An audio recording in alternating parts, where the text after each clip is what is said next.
የተወደዳችሁና የተከበራችሁ የአገው ሚዲያ ተከታታዮቻችን አገው ሚዲያ ዛሬም እንደ ትላንቱ ሁሉ ትኩስና ታማኝ መረጃዎችን ወደ እናንተ ይዛላችሁ ቀርባለች። ሰናይ ቆይታ እንዲሆንላችሁ አገው ሚዲያ እየተመኘች በቅድሚያ ማባይ ተርሶችን እነሆ። በአዊ ብሔረሰብ ዞን ውስጥ በሚገኙ ወረዳዎች ራሱን የአማራ ፋኖ ብሎ የሚጠራው ጽንፈኛው ኃይል ሰርግና ሌሎች በዓላት እንዳይከበሩ ከልክሏል ሲሉ የአገው ሚዲያ ምንጮች ገለጹ። በስፋት የምንመለከተው ጉዳይ ይሆናል። በትግራይ ክልል አዲሱ ፕሬዝዳንት ከፍተኛ የህወሓት ባለስልጣናትን ምክትላቸው አድርገው ሾሙ። አገው ሚዲያ በትናንትናው ዘገባ ይህንን በስፋት አንስታ ነበር። ዛሬም እንመለከተዋለን። በፑንትላንድ የኢትዮጵያ ዲፕሎማት የአልሸባብ ታጣቂዎች ሳይሆኑ አይቀሩም በተባሉ ታጣቂዎች እንደተገደሉ መረጃዎች እየወጡ ይገኛሉ። ይህንንም ታደምጣላችሁ። ወደ ባህር ማዶ ዜናዎች ስናልፍ ፖፕ ፍራንሲስ ማን ሊተካቸው ይችላል የሚለው ጥያቄ እያወዛገበ ይገኛል። ክብራትና ክብራን ከአገው ሚዲያ ጋር ከቆያችሁ እነዚህና ሌሎች መረጃዎችን ታደምጣላችሁ። እንዲሁም ለአገው ሚዲያ አዲስ ከሆናችሁ ሼር፣ ላይክ እና ሰብስክራይብ በማድረግ መረጃው ለብዙሃኑ እንዲዳረስ ማድረጋችሁን አትዘንጉ ለማለት እንወዳለን። አሁን በቀጥታ ወደ ዝርዝር መረጃዎች እናልፋለን። በአዊ ብሔረሰብ ዞን ውስጥ በሚገኙ ወረዳዎች ራሱን የአማራ ፋኖ ብሎ የሚጠራው ጽንፈኛው ኃይል ሰርግና ሌሎች በዓላት እንዳይከበሩ ከልክሏል ሲሉ የአገው ሚዲያ ምንጮች ገለጹ።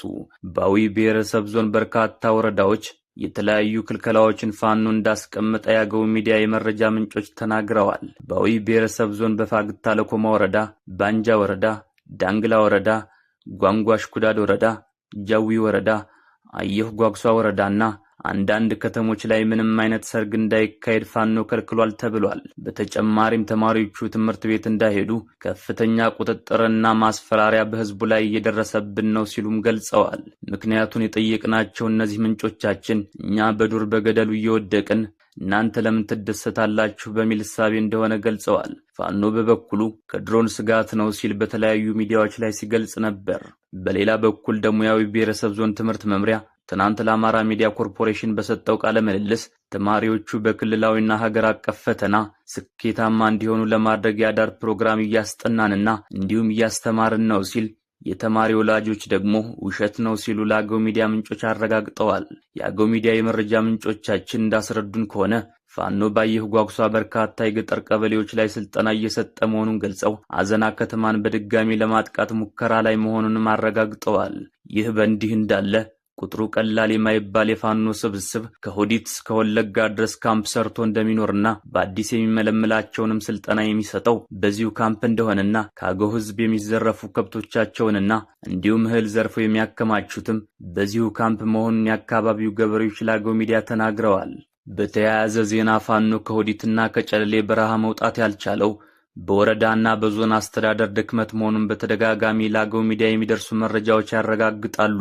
በትግራይ ክልል አዲስ ፕሬዝዳንት ከፍተኛ የህወሓት ባለስልጣናትን ምክትላቸው አድርገው ሾሙ። አገው ሚዲያም በትናንትናው ይህንን ዘገባ አንስታ ነበር። ዛሬም የምንመለከተው ይሆናል። የትግራይ ክልል አዲሱ ጊዜያዊ አስተዳደር አቶ ታደሰ ወረደ የደብረ ጽዮን ገብረ ሚካኤል ቡድን ምክትል ሊቀመንበርን አቶ አማኑኤል አሰፋን ምክትላቸው አድርገው ሾሙ።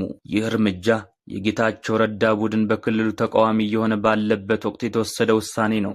ፕሬዝዳንቱ ነው ከተሾሙ 11 ቀናት በኋላ ጀነራል ታደሰ ወረደ የካቢኔ አባሎቻቸውን ይፋ አድርገዋል። በዚህም ሹመት የደብረ ጽዮን ቡድን ውስጥ ከፍተኛ ሚና የነበራቸው ፖለቲከኞችን በጊዜያዊ አስተዳደር ውስጥ ተካተዋል።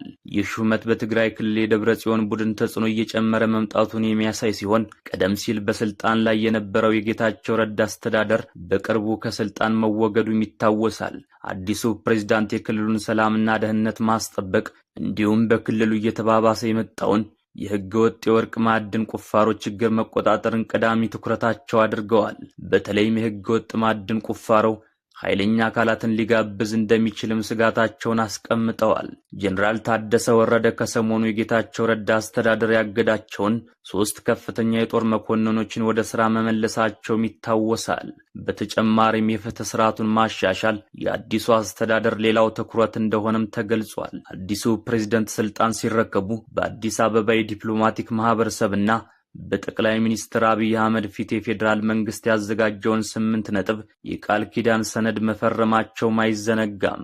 በፑንትላንድ የኢትዮጵያ ዲፕሎማት የአልሸባብ ታጣቂዎች ሳይሆኑ አይቀሩም በተባሉ ታጣቂዎች እንደተገደሉ መረጃዎች እየወጡ ይገኛሉ። በሶማሊያ ፑንትላንድ ራስ ገዝ የኢትዮጵያ ቆንስላ ውስጥ ተመድበው ይሰሩ የነበሩት ኢትዮጵያዊ ዲፕሎማት ፋራህ ሃይዳድ ጃማ ከሶማሌላንድ ራስ ገዝ በቅርቡ ከተነጠለችው ኤኤስ ካቶሜ ግዛት ላሳኑድ ከተማ ውስጥ በጥይት ተመተው ሕይወታቸው ማለፉን የሶማሌ ዜና ምንጮች ዘግበዋል። የግዛቲቷ ባለስልጣናት ግድያውን የፈጸሙት ለጊዜው ታጣቂዎች የአልሸባብ አባላት ሳይሆኑ አይቀርም የሚል ጥርጣሬ እንዳላቸው ዘገባዎች እየወጡ ይገኛሉ።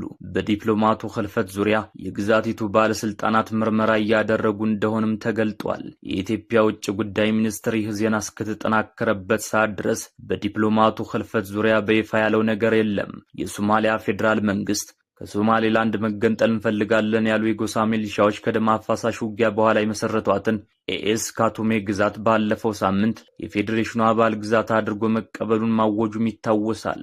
ፖፕ ፍራንሲስ ማን ሊተካቸው ይችላል የሚለው ጥያቄ እያነጋገረ ይገኛል።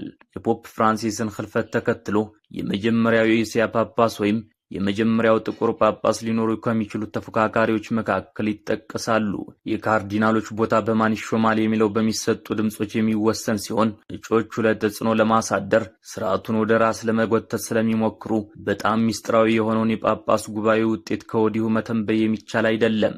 ጣሊያናዊ የ70 ዓመት አባት ፓሮሊን ቀጣዩ እጩ ፓሮሊን ለፍራንሲስ ቅርብ ሰው ነበሩ። ከ2013 ጀምሮ የቫቲካን የውጭ ጉዳይ ሚኒስትር ሆነው በዲፕሎማሲያዊ ጉዳዮች ውስጥ ቁልፍ ሚና ሲጫወቱ የቆዩ ናቸው። ከቻይናና ከመካከለኛው ምስራቅ መንግስታት ጋር ጥብቅ ድርድርን ጨምሮ በዓለም አቀፋዊ ዲፕሎማቶች እንደ ታማኝ የጳጳስ ተወካይ ተደርገውም ይወሰዳሉ። እንደ አውሮፓውያን አቆጣጠር በ2018 ከቻይና መንግስት ጋር በኤጲስቆጶሳት ሹመት ላይ የተደረገው አወዛጋቢ ስምምነትን በመደራደርም ይታወቃሉ። ሌላኛው እጩ የፊሊፒንስ ዜግነት ያላቸው ታግል የማኒላ ሊቀ ጳጳስ ነበሩ። የመጀመሪያው የእስያ ጳጳስ ሊሆኑ የሚችሉ ሲሆን በርካታ የካቶሊክ እምነት ተከታዮች ካሉበት ፊሊፒንስ ይወከላሉ። በአንድ ወቅት የፍራንሲስ ተመራጭ ተተኪና የሟቹን ሊቀ ጳጳሳት ተራማጅ አጀንዳ ለማስቀጠል ጠንካራ ተፎካካሪም ተደርገው ይወሰዳሉ። ነገር ግን በቅርቡ ከጥቅም ውጭ የሆኑ ይመስላል። ሌላኛው እጩ ደግሞ የ76 ዓመቱ ጋናዊ ቱርክሰን በዘመናት ውስጥ የመጀመሪያው ጥቁር ጳጳስ ይሆናሉ ተብሎ ተገምቷል። እንደ አየር ንብረት ቀውስ፣ ድህነትና ኢኮኖሚያዊ ፍትህ ባሉ ጉዳዮች ላይ ድምጽ በመሆንም ይታወቃሉ። የ72 ዓመት ዕድሜ ያላቸው የሃንጋሪ ዜጋ የሆኑት ፒተር ኤርዶቮ ግንባር ቀደም ወግ አጥባቂ እጩ ናቸው። ኤርዶቮ ለባህላዊ ካቶሊክ ትምህርቶችና እንዲሁም አስተምሮች ጠንካራ ተሟጋች ደጋፊም ናቸው። ትልቅ አስተዋይና የባህል ሰው በመባልም ይታወቃሉ። ሌላኛው እጩ እንደ አውሮፓውያን አቆጣጠር በ2019 በፍራንሲስ የተሾሙት የጣሊያን ዜግነት ያላቸው ዙፒ በቤተ ክርስቲያን ተራማጅ እንደሆኑ ይታሰባል። የፍራንሲስን አመራር እንደሚያስቀጥሉም ይጠበቃል። ሟቹ ሊቀ ጳጳስ ለድሆችና ለተገለሉ ሰዎች ያስባል፣ ይህንንም ያስቀጥላል ተብሎ ታምኖባቸዋል። ከ2 ዓመታት በፊት ፍራንሲስ ለዩክሬን የቫቲካን የሰላም ልዑክ አድርገው ሾመዋቸውም ነበር። በዚህ ጊዜ ሰብአዊ መብቶችን ለማበረታታት ሞስኮን ጎብኝተዋል። የሩሲያን ኦርቶዶክስ ቤተክርስቲያን መሪና የቭላዲሚር ፑቲን አጋር የሆነው ፓትርያርክን ክሪልን አግኝተዋል። እንዲሁም የዩክሬን ፕሬዝዳንት ቭላዲሚር ዜሌንስኪም ጋር መክረዋል። ክብራትና ክብራን ከአገው ሚዲያ ጋር ስለቆያችሁ እያመሰገንን የዩቲዩብ ቻናላችንን ሰብስክራይብ፣ ላይክ እና ሼር በማድረግ የቤተሰባችን አባል ይሁኑ። በቀጣይ ፕሮግራም እስከምንገናኝ ጤና ይስጥልን።